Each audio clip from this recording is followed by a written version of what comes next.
Hello बच्चों, कैसे हो आप सब। आई होप आप सब अच्छे होंगे। तो बच्चों, आज हम एक पाठ पढ़ने वाले हैं जिसका नाम है पवित्र गंगा, जीवनदायिनी गंगा। ठीक है, पवित्र गंगा, उसके बारे में हम ये पाठ पढ़ेंगे जिसका उद्देश्य है इस अध्याय में भारत की सबसे विशाल नदी गंगा का संक्षिप्त वर्णन किया गया है। कृषि प्रधान ये साहसिक खेलों और उद्योगों के विकास में महत्वपूर्ण योगदान के लिए इसे जीवनदायिनी माना जाता है। ठीक है बच्चों, तो कैसे इनको जीवनदायिनी माना जाता है ये हम पढ़ेंगे इस चैप्टर में। आओ जाने, मानो तो मैं गंगा माँ हूँ, न मानो तो बहता पानी। तो बच्चों, गंगा नदी, अगर आप मानते हो गंगा नदी को तो वो क्या है? गंगा माँ है, आप उनकी आरती करते हो। अगर उनको नहीं मानते तो वो क्या है? एक बहता पानी है, एक नदी है। ठीक है बच्चों, कहा जाता है कि भारतवर्ष में प्राचीन काल में दूध की नदियां बहती थी। यह अतिशयोक्तिपूर्ण वाक्य है। शायद इसी आधार पर कहा जाता है कि देश में गोधन इतनी बड़ी संख्या में था कि उसका दूध उपयोग में नहीं लाया जा सकता था, अर्थात गोधन की संख्या मनुष्यों की तुलना में बहुत अधिक थी, जिससे देश में दूध घी की नदियां बहती थी। समय बदला और परिभाषा बदल गई। अब चारों ओर अशुद्धि की नदियां बहती हैं। अब हम अशुद्ध दूध और अशुद्ध जल से स्वयं को बचाने के साधन खोजते हैं। तो बच्चों, ऐसा कहा जाता है कि भारतवर्ष में पहले दूध की नदियां बहती थी। इसका क्या मतलब है कि इंसानों से ज्यादा जो है वो पशु थे, गौ थी। ठीक है, गाय माता हम बोलते हैं ना, तो वो थी। तो भारत में बहुत ज्यादा दूध और घी होता था। ठीक है, पर्याप्त मात्रा में होता था।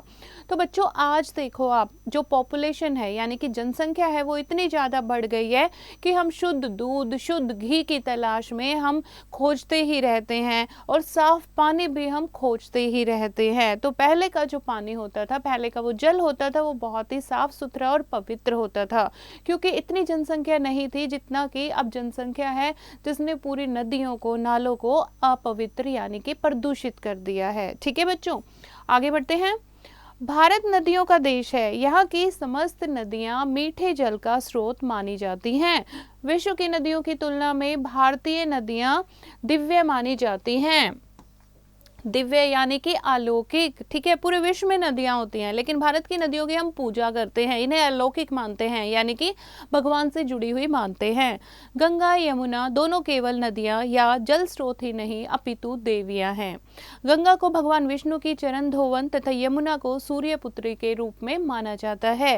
पौराणिक कथा के आधार पर राजा भागीरथ अपने 60,000 पूर्वजों का उद्धार करने के लिए गंगा को पृथ्वी पर लाए थे। गंगा का उद्गम स्थल गंगोत्री है। उद्गम, जहां से गंगा शुरू होती है।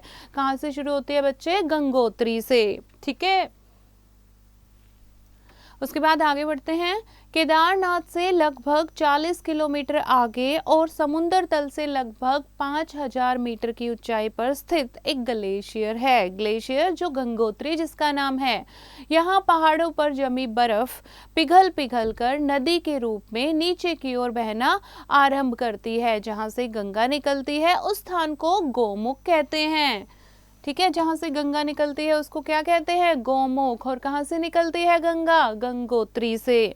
यहाँ कुछ वचन बदलो हैं बच्चे, ये आपको याद करने हैं। नदी, नदियां, मैला, मैले, देवी, देवियां, कथा, कथाएं। ठीक है, हिमालय पर्वत से बहने वाले इस जल स्रोत को भागीरथी नाम से जाना जाता है। अब देखो, गंगा का नाम क्या है? भागीरथी। पहले गंगा को भागीरथी के नाम से जाना जाता था। पर्वतों के बीच कूदती, फांदती तथा अटखेलियां करती भागीरथी वेग से नीचे उतरती है। वेग यानी कि तेज गति से। भागीरथी यहाँ से जब आगे बहती है तब रास्ते में कुछ अन्य प्रमुख नदियां भी इसमें मिलती हैं।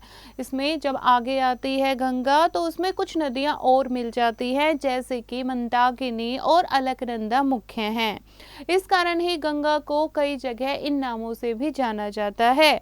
इनके मिलने के बाद यह गंगा का रूप धारण कर लेती है। ठीक है, पहले भागीरथी, उसके बाद अलकनंदा और मंदाकिनी नदी जब मिल जाती है उसके बाद ये आगे बहना शुरू करती है, जब इसको गंगा कहा जाता है।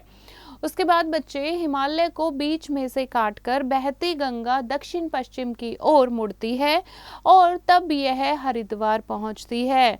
यहाँ पर इसकी धारा काफी चौड़ी हो जाती है। यहाँ पर गंगा मैदानी क्षेत्र में प्रवेश करती है, यानी पहाड़ों से मैदान में आ जाती है हरिद्वार में। हरिद्वार में गंगा शांत भाव से बहती है। गंगा के कारण ही हरिद्वार एक प्रसिद्ध तीर्थ बन गया। बताइए बच्चों, आप लोग जाते हो ना हरिद्वार, ठीक है। हरिद्वार एक तीर्थ स्थान कैसे बना? गंगा के कारण। यहाँ हर 12 वर्ष बाद कुंभ मेला लगता है। कुंभ मेला कितने वर्ष बाद लगता है? 12 वर्ष बाद, ठीक है। हरिद्वार से गंगा दक्षिण की ओर बहती है, फिर दक्षिण पश्चिम की ओर बहने लगती है। इस तरह जब यह फर्रुखाबाद के पूर्वी क्षेत्र में बहती है, वहां रामगंगा नदी आकर इसमें मिल जाती है। प्रयाग में गंगा, यमुना और सरस्वती का संगम होता है। संगम यानी कि मेल, तीनों नदियां आपस में मिलती हैं। इसे संगम के नाम से जाना जाता है। कुंभ का मेला यहाँ भी लगता है, जिसमें करोड़ों लोग पवित्र स्नान कर धर्म लाभ उठाते हैं। यहाँ बच्चों विलोम शब्द दिए हुए हैं। गहरा, गहरा, उथला, प्रवेश, निकास, पवित्र, अपवित्र, ठीक है। आगे बढ़ते हैं।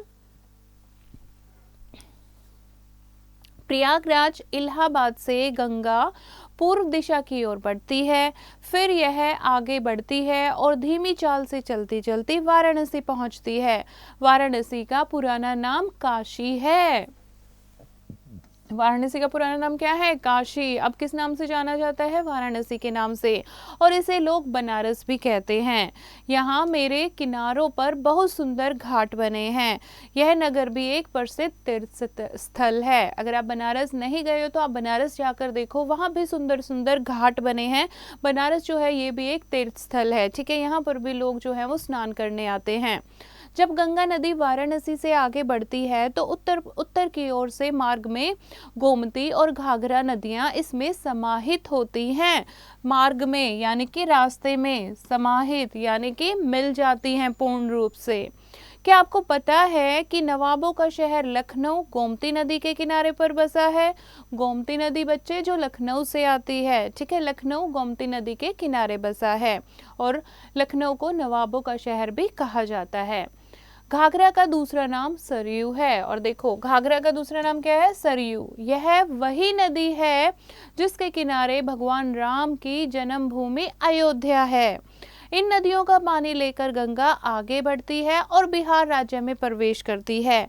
पटना के पास उत्तर से गंडक नदी और दक्षिण से सोन नदी इसमें मिलती है। थोड़ा और आगे बढ़ने पर कोसी नदी भी गंगा में मिल जाती है।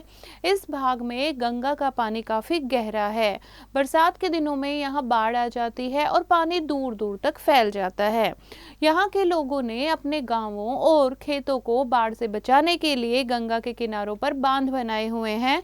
फिर भी कभी कभी बाढ़ आने पर गंगा उन्हें तोड़कर गांवों और खेतों में घुस जाती है।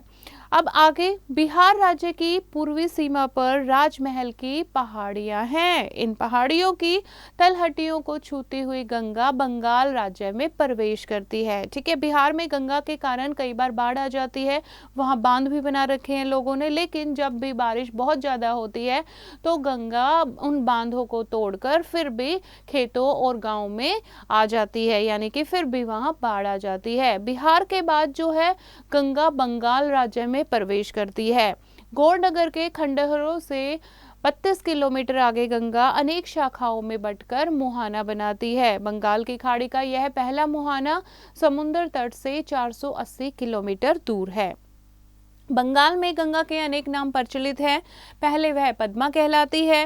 ब्रह्मपुत्र से मिलने पर इसका नाम मेघना हो जाता है। बंगाल की सीमा के आसपास यह भागीरथी है और समुद्र के पास पहुंचने पर हुगली हो जाती है। देखा बच्चों आपने, एक ही नदी के कितने सारे नाम हैं। बंगाल की खाड़ी में अपना विलय करने से पूर्व, यानी कि खत्म होने से पहले, ठीक है, विलय करने से पूर्व गंगा अपने मुहाने पर अपने साथ लाई मिट्टी, गाद व बालू, बालू क्या होता है? रेत, बंगाल की खाड़ी में ख़त्म होती है गंगा, लास्ट में वहाँ मिल जाती है। उसमें मिलने से पहले अपने लाई जो मिट्टी और जो गाद, बालू, रेत और कण होते हैं वो वहाँ पर छोड़ देती है और ब्रह्मपुत्र नदी भी वहाँ पर गंगा में मिल जाती है और यहाँ पर दुनिया का सबसे बड़ा डेल्टा बनाती है जिसको गंगा डेल्टा कहते हैं। तो बच्चों, गंगा भारत की सबसे बड़ी नदियों में से एक है जिसकी यात्रा 2521 किलोमीटर मानी जाती है। यह भारत की पवित्र नदी है। यह उत्तराखंड में हिमालय से लेकर बंगाल की खाड़ी के सुंदरवन तक विशाल भूभाग को सींचती है। देश की प्राकृतिक संपदा ही नहीं बल्कि यह जन जन की भावनात्मक आस्था का आधार है। यह सहायक नदियों के साथ मिलकर अति विशाल उपजाऊ मैदान की रचना करती है। यह देश के जिन जिन क्षेत्रों में गुजरती है उनके लिए यह जीवनदायिनी कहलाती है, क्योंकि बहुत सारे जो कृषि प्रधान क्षेत्र हैं वो गंगा नदी प्लेन बनाती है, उपजाऊ मैदान बनाती है, उसी में बसे हुए हैं। देश की सिंचाई व्यवस्था का अधिकतम भार इसी नदी पर है, परंतु यह हमारा दुर्भाग्य है कि हमने इसे जीवनदायिनी नदी का न केवल सर्वाधिक दोहन किया, दोहन मतलब लाभ उठाया, अपितु इसमें प्रदूषण घोलकर इसके शुद्धता और पवित्रता के साथ खिलवाड़ भी किया है। क्या ऐसा होने पर गंगा जीवनदायिनी रह सकेगी? तो देखा बच्चों आपने, नदियों के कितने लाभ होते हैं, गंगा का हम कितना लाभ उठाते हैं, कितने हमें फायदे होते हैं, फिर भी हम इसको प्रदूषित करते हैं। तो इतना प्रदूषित जब हम उसको कर देंगे, अशुद्ध उसका पानी हो जाएगा, तो फिर क्या वो जीवनदायिनी रह सकेगी?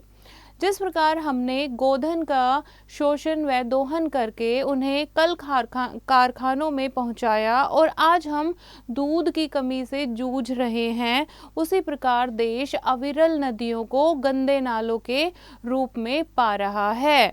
तो बच्चों, जैसे हमारा पहले देश जो था, हम कहते थे कि दूध की नदियां बहती थी। क्यों? क्योंकि गोधन, गाय जो है, पशु जो है वो बहुत थे, ठीक है। फिर हमने क्या किया, उनका शोषण करना शुरू कर दिया और उन्हें कैद करना, पालना शुरू कर दिया, जिससे क्या हुआ, दूध की कमी होती गई, है ना। आज पूरा देश जो है वो दूध की कमी से जूझ रहा है और इसी प्रकार देश जो है वो गंदे नालों के रूप में, नदियां जो हैं वो गंदे नालों के रूप में, अविरल क्या होता है, बहुत सारी नदियां जो हैं गंदे नालों में हम बदलते जा रहे हैं, उनको प्रदूषित करते जा रहे हैं। और कौन करेगा इनको, सफाई जो है इनकी कौन करेगा? वास्तविक नदियां भी अपने अस्तित्व की रक्षार्थ आमरण अनशन पर है, परंतु सुनने वाला कोई नहीं है।